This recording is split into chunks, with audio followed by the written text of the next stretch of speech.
at pagkakaisa.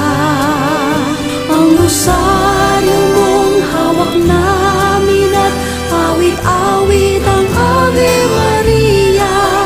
Puspos ka ng diwang banal, dinggin ang aming payak na dasal. Ihatid mo